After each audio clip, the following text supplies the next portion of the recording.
Markets were set to open lower after Donald Trump delivered an early morning tariff twist. In a series of tweets, the US president claimed China was stalling on the trade talks to get a better deal with a new Democratic president in 2020. Then he said, quote, "Guess what? That's not going to happen. China has just informed us that they, Vice Premier, are now coming to US to make a deal." Later, China upped the rhetoric, warning that if the US does follow through with tariffs on Friday, it will respond tit for tat. Joining me now from London is Myron Brilliant. He's the Executive Vice President and Head of the International Affairs of the US Chamber of Commerce. Good to see you. I assume you're doing good duties in the course of your business in London tonight. But what's your understanding of the current situation with the talks and Beijing? Well, Richard, it's good to be on the show again. Let me just say, it may be sunny in New York, it's cloudy in Washington and Beijing. 10 days ago, you would have forecasted that this was a week where likely the two sides would have agreed to a framework understanding, agreement that would have paved the way potentially for a summit sometime in the next few weeks. That's more difficult now. There's a high-stakes game of poker being played. I would not expect the President of the United States to blink here. I think the reality is certainly there's been some backsliding on the part of China.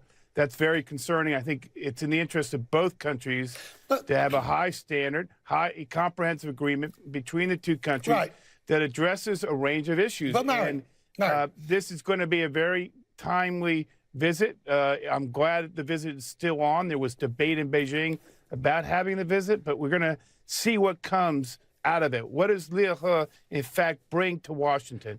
What are the concessions? What are the areas that he brings to Washington? Now, what is it the US Chamber wants? Because you know, everybody wants a deal. Everybody says that there needs to be a more level playing field, etc., etc., etc.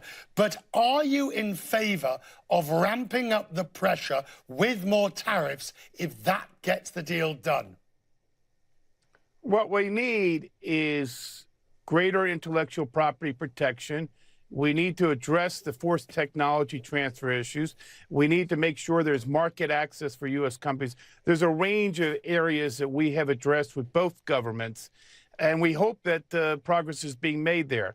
In terms of ratcheting up pressure, look, we don't want to see an escalation of tariffs on either side, because that doesn't help our economy, doesn't help China's economy, and it will hurt the world economy. But at the end of the day, if China is in fact backsliding, which it appears to be doing, then it is important that the United States stands up and address these issues and make sure that we get the best deal possible here. Right, but to paraphrase Prime Minister Theresa May on Brexit, is no deal better than a bad deal? And if so, how do you characterize a bad deal?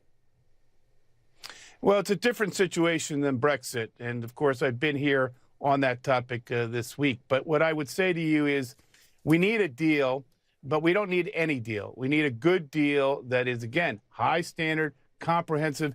It's not going to be the end of all disputes between China and the United States, but we need to put this relationship on a more positive trajectory.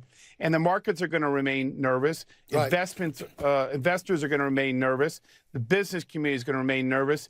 And it's not in the interest of either country to forestall the opportunities that present themselves by getting a deal on the table. But we're not there yet. There's certainly an impasse that has to be resolved. Good to see you. Thank you. We'll talk Brexit at some point. I promise you, we'll discuss Brexit. Thank you, sir.